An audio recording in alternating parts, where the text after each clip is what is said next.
जब किस्मत खराब हो।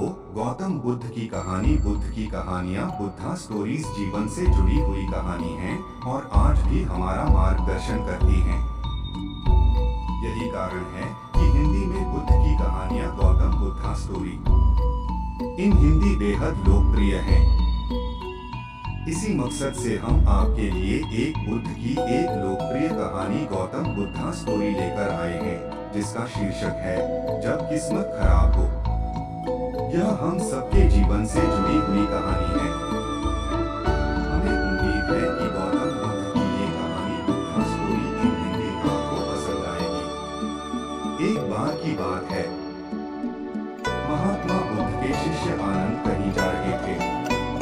रास्ते में उन्होंने देखा कि एक अधेड़ व्यक्ति एक चट्टान पर बैठा रहा है।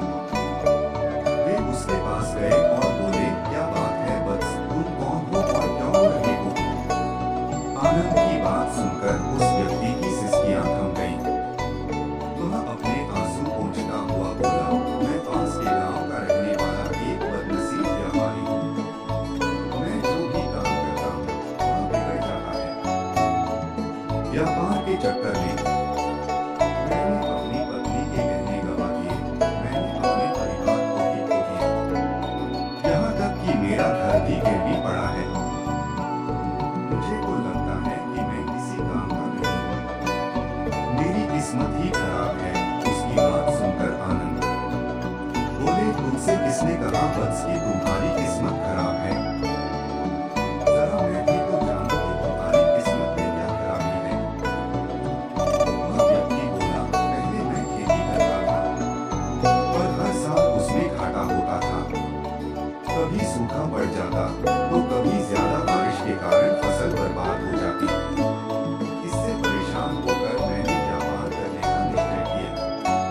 मैंने पत्नी के गहने बेचकर अपना व्यापार शुरू किया, लेकिन मेरा व्यापार नहीं चला।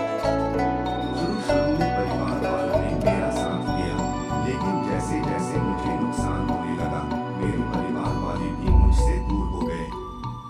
मैं यह सब उनके लिए ही कर रहा था, लेकिन अब वे लोग मुझे देखकर नजरें फेर लेते हैं और मुझे ही मेरे परिवार की दुर्दशा का जिम्मेदार ठहराते हैं। उस व्यक्ति ने एक लंबी सी सांस ली और फिर बोला, मेरा एक मित्र है, उसने भी मेरे साथ अपना व्यापार शुरू किया था।